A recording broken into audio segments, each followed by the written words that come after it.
नमस्कार, मैं अंजना और आप देख रहे हैं न्यूज फॉर यू। आइए रुक करते हैं आज की बड़ी खबर पर।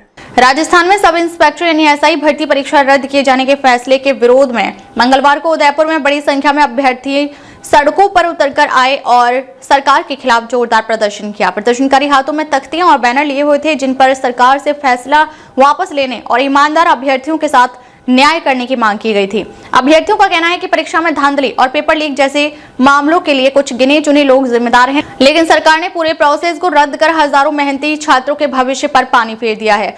उनका कहना है कि इस फैसले से न केवल उनका समय और श्रम व्यर्थ हुआ है, बल्कि मानसिक रूप से भी उन्हें गहरा आघात पहुंचा है। प्रदर्शन के दौरान छात्रों और पुलिस के बीच हल्की नोकझोंक भी हुई, लेकिन पुलिस ने मौके पर स्थिति को नियंत्रण में रखते हुए प्रदर्शन को शांतिपूर्वक समाप्त कराने की कोशिश की। अभ्यर्थियों ने चेतावनी दी है कि यदि जल्द उनकी मांगों पर कोई सकारात्मक निर्णय नहीं लिया गया तो यह आंदोलन और भी व्यापक रूप ले सकता है। उन्होंने स्पष्ट कहा कि वे पीछे हटने वाले नहीं हैं और जब तक न्याय नहीं मिलता तब तक वे अपनी लड़ाई जारी रखेंगे।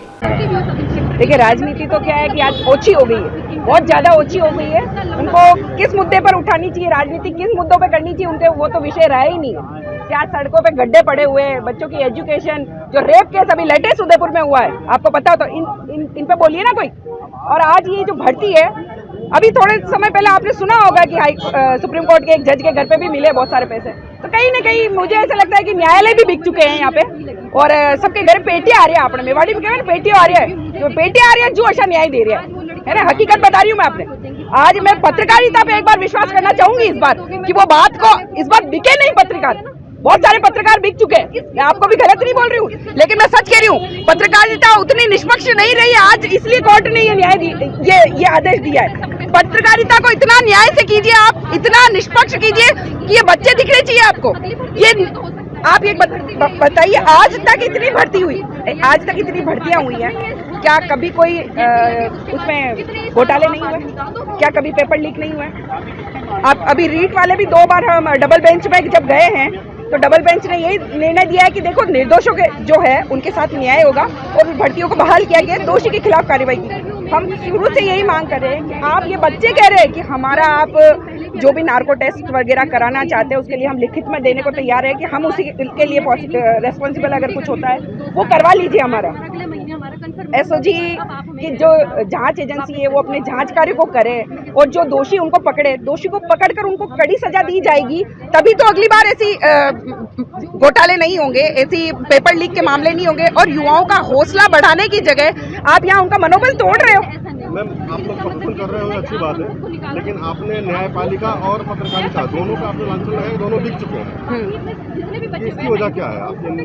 इसकी वजह ये है कि कुछ मैं नाम नहीं लेना चाहूंगी अभी किसी का, लेकिन कुछ पत्रकारिता वालों ने इस मुद्दे को इतना गलत बताया था, पत्रकारिता के माध्यम से इतना गलत बताया था, उन्होंने निर्दोषों का एक बार भी पक्ष नहीं रखा।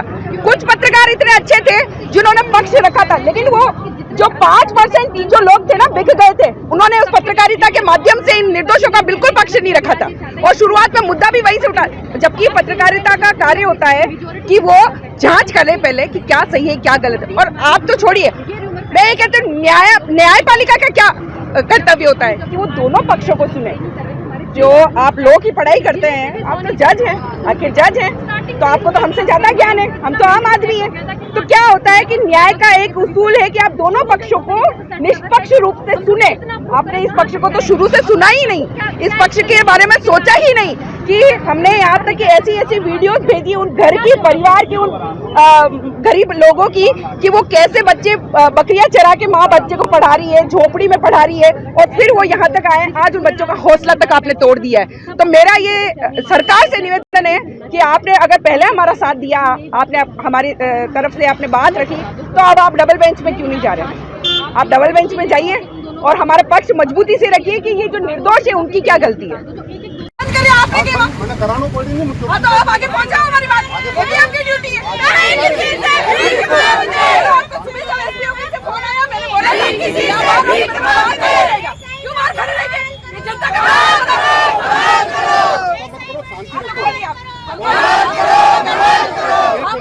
हम हंगामा कुछ कर नहीं रहे, हम हमारी बात रख रहे हैं, हमारी बात नहीं रख सकते। क्यों नहीं जा सकते? क्यों नहीं जा सकते? बुला लेता हूँ, बुलाइए, बुला रहा हूँ भैया, बुला लो। बोली उधर की छोला है। मैं सब इंस्पेक्टर तैनीत हूँ। हमारे साथ जो सरकार का माननीय न्यायालय का जो आदेश आया है उससे अन्याय हुआ है। मेरी उम्र अभी 30 वर्ष हो चुकी है। मैं 22 वर्ष की उम्र का था तब से मैं तैयारी कर रहा हूँ। ये मेरी पहली नौकरी नहीं है। मैं इससे पहले मैं सेंट्रल गवर्नमेंट में जॉब करता था। वहाँ पर मैं सेंट्रल गवर्नमेंट में भी सब इंस्पेक्टर था, प्लाटून कमांडर। वहाँ पे मैं 4.5 वर्ष नौकरी कर आया। वहाँ से त्याग पत्र देकर फिर मैंने यहाँ पर ज्वाइन किया और ज्वाइन किया, ट्रेनिंग कर ली। लगभग 2 साल होने वाले थे, हमारा प्रोबेशन कंप्लीट होने वाला था। उसके बाद हमारे साथ इस तरह का अन्याय हुआ। तो मेरा माननीय सरकार से यही निवेदन है, हाथ जोड़कर निवेदन है कि जब हम गलत नहीं थे तभी आप सिंगल बेंच में हमारे पक्ष में खड़े थे, आपने हमारे लिए पैरवी की।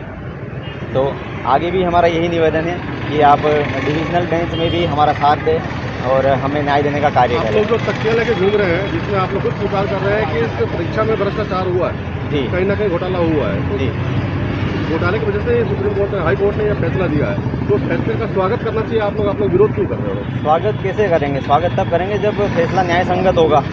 फैसला न्याय संगत इसलिए नहीं है क्योंकि जब जिन लोगों ने चीटिंग करके आए या फिर पेपर लीक करके आए, जिस भी माध्यम से आए, डमी बिठाकर आए, तो वो लोग जो आए हैं उनका प्रतिशत तो मात्र 6-7% है। बाकी के जो ईमानदार लोग हैं उनका क्या? तो ये 6-7% को आप लोग चिन्हित करके सरकार के हवाले क्यों नहीं कर रहे? बिल्कुल उनको चिन्हित करके सरकार, अभी तक जो राज्य सरकार ने कार्य किया है बहुत अच्छा कार्य किया है। लगभग 55 लोगों को उन्होंने सलाखों के पीछे भेजा है और ऑलमोस्ट जो जितना भी कचरा आया था वो सारा क्लियर हो चुका है। कुछ लोग ही बचे थे जो जिनको निकालना रहा था, बट माननीय न्यायालय का ये आदेश आ गया और उससे एक झटके में ही हमारा जो सब कुछ था वो सब हमसे छीन लिया गया।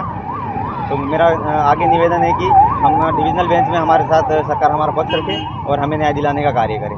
धन्यवाद।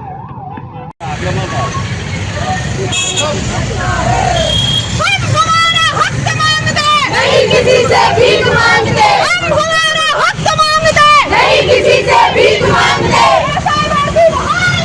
बहाल करो, बहाल करो, नहीं किसी से भीख मांगते। आप देख रहे हैं दक्षिणी राजस्थान का सबसे विश्वसनीय channel news for you. Subscribe करना ना भूलें और जुड़े रहिए हर बड़ी खबर से।